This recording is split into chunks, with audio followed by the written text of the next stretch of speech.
eu, meu filho Flávio, mais algumas pessoas, uma conversa bastante reservada, e ao interesse americano na América do Sul. Né? Logicamente, o Brasil é o país mais importante. O que eu sempre senti no governo Trump, quando éramos presidentes juntos, que eu não queria que o Brasil aí trilhasse o caminho da Venezuela. Mas não é isso que está acontecendo. E ele sabe hoje em dia o que acontece no Brasil, ele sabe do meu processo, não é apenas do que eu falo, mas do que realmente vem acontecendo. Vocês mesmos citam essa história do golpe aí, que é uma brincadeira, mas a brincadeira, os caras estão com 38 anos de cadeia pronto para meter no meu lombo. Tá? Eles estão loucos para que eu tente sair do Brasil, para me dar uma preventiva. Eu não vou sair do Brasil, se me prender, é problema de vocês. Agora, a verdade, cada vez mais, vai chegando a conhecimento. Tem coisa importante para falar para vocês aqui também. Eu sei que vai dar tempo de falar tudo isso aí. Então, a conversa foi bastante produtiva, tirando dúvidas de alguma coisa. Existe o lawfare, né? Muito usado nos Estados Unidos contra o Trump, que é o ativismo judicial. Na Romênia houve a mesma coisa. Com Marine Le Pen também na França foi a mesma coisa. E no Brasil não é diferente. E nós, hoje em dia, né, quando se fala em sistema eleitoral, o sistema eleitoral da Venezuela é mais parecido do que o nosso. Obviamente, eles têm o Tribunal Superior Eleitoral deles lá que reconheceu a vitória do Maduro, mesmo sem os boletins, né, que sumiram. Mas a gente tem que lutar para que o Brasil não afunde nessa lama que está aí. Você pode ver, quando se fala em golpe, quem levou o golpe foi eu. Eu não podia, como eu disse para vocês no começo, falar que o Lula falava de aborto, de roubo de celular. Eu não pude mostrar, queria botar algumas imagens minhas na ONU, não pude mostrar a imagem de 7 de setembro, o Lula no complexo do Alemão com o gol CPX na cabeça. Inclusive, eles davam medidas preventivas, né? Bolsonaro não pode diminuir o preço da gasolina. Eu diminui o preço da gasolina com o parlamento brasileiro, zerando os impostos federais e passando a arrecadar mais. Ou seja, toda semana, no mínimo, uma ação contra mim, eu tinha 24, 48 horas para responder. Segui, fiz, chateado muitas vezes, mas fiz. Agora, fizer de tudo para me tirar da presidência. E, obviamente, né, tínhamos muita coisa a questionar o TSE sobre eleições, mas após a primeira adesão do Alexandre de Moraes, com a multa, né, e ameaças, nós resolvemos, olha, não tem mais o que fazer. Procurei na Constituição algum dispositivo, discuti, conversamos sobre sítio, defesa, que começa, qualquer dessas ações começa com a convocação aos conselhos, não foi feito isso daí. E detalhe, né, tem mais uma coisa importante aí, minuta de golpe. Minuta de golpe. O Alexandre de Moraes não vai mostrar a tal da minuta de golpe.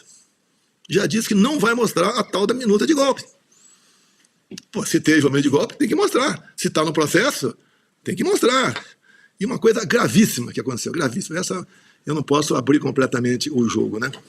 Mas a imprensa noticiou que o Supremo anuncia que não vai divulgar vídeos da delação premiada de Mauro Cid por questão de privacidade e segurança dos servidores de juízes auxiliares. Sei sobre isso, sei. Me considero uma pessoa bem informada e tenho gente que me ajuda em vários locais. Mas que vídeo secreto esse não vai ser mostrado? Eu perguntaria aos ouvintes nossos. Se um vídeo comprometedor sobre o Cid, um assunto qualquer, você pode pensar o que você bem entender. Vocês acham que a Polícia Federal do Alexandre de Moraes, via Fábio Schor, ia usar isso para chantagear o Cid ou não? Isso tudo vai chegar, vai vir à tona. Eu não vou botar na minha testa 38 anos de cadeia e deixar por isso mesmo. Eu até digo, né, graças a Deus, tive mais uma sobrevida com meus médicos. 2 estão aqui presentes assistindo essa live do meu lado aqui. Eu já estou no lucro. Eu me considero limitado em muita coisa, mas eu fiz o que tinha que fazer ao longo do meu trabalho como presidente. Foi uma zebra enorme. E uma coisa importante, mais outra coisa importante também. O Alexandre de Moraes deferiu o inquérito 1361 de novembro de 2018, que apurou fraude na minha eleição lá em 2018. Agora, os termos desse deferimento, talvez até amanhã eu tenha do meu advogado. É só para eu tomar conhecimento ou vou poder mostrar para vocês? Eu não quero inquérito todos, não. Eu quero 3 páginas. Quando eu mostrar para vocês 3 páginas, acabou essa historinha de golpe. Então, o judiciário cresceu muito no Brasil. Tem que haver um equilíbrio nos poderes, tanto é que eu tenho falado muito, né? Me dê 50% da Câmara, 50% do Senado, que eu mudo o destino do nosso país, e mudo mesmo, tá? Parecido com o que ele fez lá em El Salvador. E é por aí. Você faz as coisas, né? Alguns ficam chateados comigo, faz dentro das 4 linhas. Eu não vou dizer que foi erro meu. Eu tinha ministros excepcionais, mas malícia zero. Quantas vezes, discutindo coisa dentro da Constituição, o pessoal ficava preocupado. Eram excepcionais, mas técnicos, e não estavam acostumados a tratar certos assuntos de interesse do Brasil. Não tem como o Brasil não dar certo. Tem que dar certo. Ouso dizer, né, antecipando um pouco ao Trump. Quando ele assumiu dia 20 de janeiro, ele fez um discurso, e botou lá 4 eixos, né? Queria seguir. O primeiro era a questão da desburocratização. Nós aqui transformamos o Brasil, o segundo país na parte governamental mais digital do mundo. A questão da desregulamentação.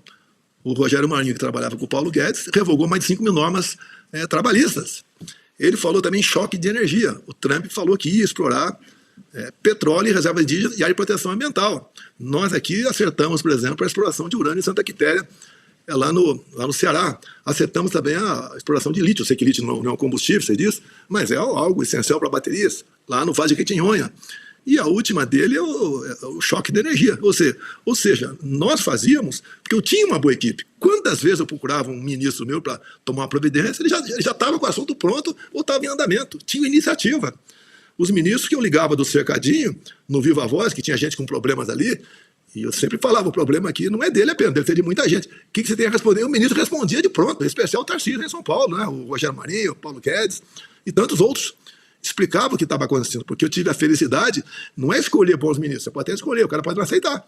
É eu escolher e o cara aceitar. Errei alguns? Sim, errei. Tá? Porque a gente não sabe, né?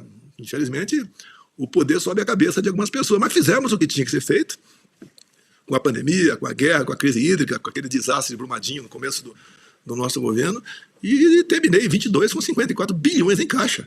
A nossa relação de dívida pública, apesar do gasto com a pandemia, na casa de R$1 trilhão, diminuiu essa diferença. Ou seja, o Brasil não é por mim, não, porque eu não entendo de muita coisa. Que palpite eu ia dar? Eu dar palpite para o Paulo Guedes? Eu costumo até brincar, cada 100 sugestões, o piroado, o Paulo Guedes quebrava o galho e aceitava uma minha. Criamos o Pix, um negócio inacreditável. O Pix é pioneiro do mundo. Parabéns ao pessoal do Banco Central. Mas fique sabendo também uma coisa do Banco Central.